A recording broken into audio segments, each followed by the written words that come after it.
Sziasztok, Tamás vagyok, és ti a Direct Dive 33-at látjátok.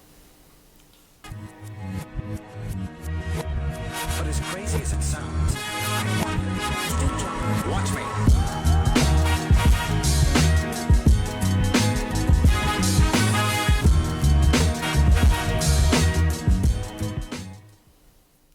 És most folytatnám az előző videómnak a kis gondolatmenetét, és itt arra célzok, amit említettem az előző videóban is, hogy miért van az, hogy egy lemeznek az újrakiadása az egy kicsit másképp szól, mint mondjuk az első kiadása ennek az albumnak. Már akkor is említettem az előző videóban, hogy ideális esetben ugyanúgy kéne szólnia a most kiadott albumnak, mint mondjuk a 30 évvel ezelőttinek, de sokan egyébként sok fórumon szokták írni, hogy ez változik, de nekem is van erre tapasztalatom, illetve az ellenkezőjére is, hogy ugyanúgy szól, mint mondjuk egy 30 évvel ezelőtti kiadás. Miért is lehet ez, hogy másképp szól? Ennek nagyon sok oka lehet.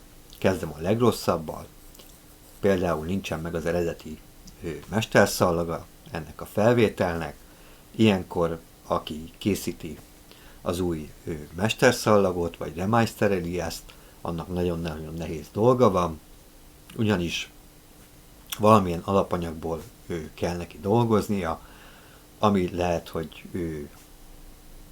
nem hasonlít az eredeti mesterszallagra. Gondolok itt arra, hogy esetleg egy kazettáról kell elkészítenie ezt az új mesterszallagot, vagy esetleg egy CD-ről kell megoldania ezt. Ez elég nehéz feladat, ezért valószínűleg az újra kiadott album az nem úgy fog szólni, mint az első kiadás. Ez az egyik lehetőség, ez a legrosszabb. A következő lehetőség az, hogy a zenekar, illetve a zenei producer és a kiadó úgy döntött, hogy átnézik ezt az eredeti mesterszallagot, és megnézik, hogy esetleg mi az, amit a kor szelleme megkíván, hogy változtassanak rajta, és ebbe a zenekar is belemegy. Esetleg ez az album előnyére szolgál, vagy esetleg hátrányára, de ez mindig egyéni ízlés kérdése, hogy esetleg ez tetszeni fog az egyénnek, vagy nem. Általában ezek azért elég jól sikerülnek.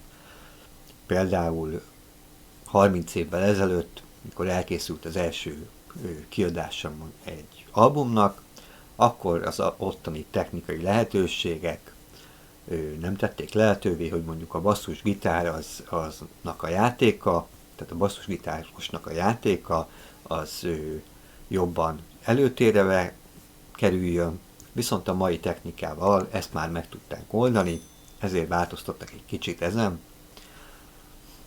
vagy például javítottak a sztereó tér hatásán az újra kiadáson, és sorolhatnám még ezeket a dolgokat, de nagyon hosszú lenne a műsoridő, tehát csak így említésképpen mondom el ezeket, hogy miért is lehetnek ezek a dolgok, illetve a kiadók felmérték a jelenlegi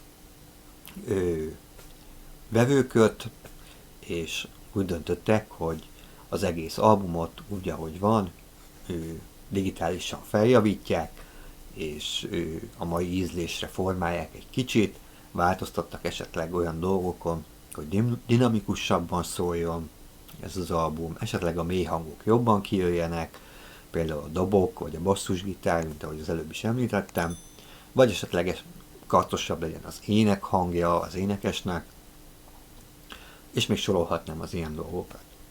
Tehát ezért is előfordulhat az, hogy egy-egy újra kiadott lemez nem úgy szól, mint az első kiadása ugyanezen albumnak. De megvan az ellenpélda is, mikor szinte 100%-ig ugyanúgy szól, mint az első kiadás. Egyébként, aki megnézte az összehasonlítós videóimat, az erre is lát példát, meg arra is lát példát. Ez mindig szerintem az én egyéni véleményem az, hogy nem csak a zenekar, a zenei producer, illetve a kiadótól függ ez, hanem a kor szellemétől is, hogy mi az, amit éppen a kor megkíván, és a jelenlegi hallgatók mármint maguk a közönség, akik meg fogják ezt az albumot vásárolni. Köszönöm a figyelmeteket, Tamás voltam, és ti a Direct Live 33-at láttátok. Sziasztok! But as crazy as it sounds,